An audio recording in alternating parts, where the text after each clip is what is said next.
Hello à tous et bienvenue dans ce cours sur WordPress. Alors WordPress c'est quoi? C'est le plus populaire des CMS. C'est quoi un CMS? C'est des initiales en anglais pour dire Content Management System, système de gestion de contenu. En fait c'est des sites qui s'articulent en deux parties. Une partie visible que voient les utilisateurs et une partie qui va nous permettre de gérer le contenu de cette partie visible. Ok? Si je reprends l'exemple du cours précédent sur MySQL, on avait fait un menu avec des hamburgers. Ok, on avait fait tout un système d'administration de ce menu, dans lequel on pouvait ajouter des éléments à notre menu, en supprimer, en modifier. Bref, donc à chaque fois, il y a la partie visible et la partie qui va nous permettre de gérer cette partie visible. C'est le système de gestion de contenu. Donc quand je vous dis que WordPress, c'est le CMS le plus populaire, il faut savoir qu'il y a plus de un quart des sites web qui sont faits avec WordPress. Plus de 25% des sites sur lesquels vous allez sont faits avec WordPress. Je ne sais pas si vous vous rendez compte de cette statistique-là, mais c'est énorme. C'est-à-dire qu'il y a énormément de sites. C'est vraiment une très large communauté WordPress.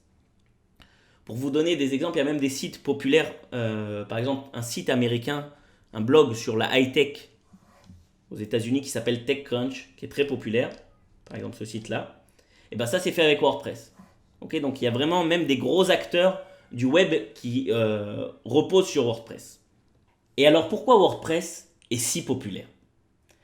C'est parce qu'il va permettre de créer un site web à quelqu'un qui ne sait pas coder. Et ça c'est énorme. C'est-à-dire que quelqu'un qui ne connaît rien au code pourra vraiment créer un site web qui a de la gueule. C'est merveilleux. Bon, je vous rassure, pour tous ceux qui ont fait la formation développeur web avec moi depuis le début, quelqu'un qui sait coder, ça sera un roi dans WordPress. Ok? Parce que c'est quoi WordPress au final? C'est un ensemble de fichiers PHP reliés à une base de données MySQL. Et qu'est-ce que je vous ai enseigné dans la formation développeur web? Exactement ces langages. Ok? Ainsi que tous les langages du web comme HTML, CSS et tout le reste. Donc au final, le fait de savoir coder, ça va vous faire comprendre l'envers du décor. Et lorsque vous chercherez vraiment à personnaliser vos sites basés sur WordPress, eh ben, vous le ferez tchic-tchac. Parce que vous comprenez ce qui se passe derrière. Vous savez c'est quoi du code PHP, vous savez comment marche le CSS. Et tout ça, ça va vraiment être pratique pour personnaliser un site basé sur WordPress. Mais au-delà de ça, c'est-à-dire que même pour les développeurs web, WordPress représente un sacré avantage. Je vais essayer de vous lister un petit peu les avantages que je vois moi personnellement dans WordPress. Premièrement, c'est un gain de temps énorme. Ok? Si un client vous demande un site web basique dans lequel il pourra gérer quelques catégories, bref, gérer un petit peu son contenu de manière basique, et que vous pouvez le faire avec WordPress, il n'y a pas à hésiter parce que imaginez que le faire avec WordPress va vous prendre quelques heures et le faire vous-même, le coder de A à Z, ça peut vous prendre des semaines. Donc là, il faut s'arrêter et être un petit peu intelligent et se dire, attends, mon but c'est quand même de gagner du temps sur mes résultats. Donc, si vous pouvez utiliser WordPress, il n'y a pas à hésiter. Utilisez WordPress, si ça va vous faire gagner du temps, ça vaut le coup. Le deuxième avantage, c'est au niveau du design. Jusqu'à présent, dans cette formation, à chaque fois qu'on faisait un projet ensemble, je vous amenais un design tout prêt, je vous montrais comment on code nos pages web pour arriver à ce design, ce résultat final. Mais imaginons qu'un client vient vous voir et qu'il vous demande un site web, mais il n'a pas d'idée sur le design qu'il veut. Ok? On n'a pas appris à designer un site web, on a appris à coder des sites web. Ce qu'il y a de bien avec WordPress, si vous voulez, WordPress, ça marche avec des thèmes. C'est-à-dire qu'il y a votre site web et vous lui appliquez un thème spécifique dessus, un design plus ou moins, on peut dire, sur votre site web. Et bien, comme vous allez vous balader et chercher des thèmes qui ont déjà été préparés pour vous, c'est-à-dire des designs qui ont déjà été préparés pour vous, et ben vous n'aurez pas à vous casser la tête sur le design de votre site web, puisque le design viendra avec le thème.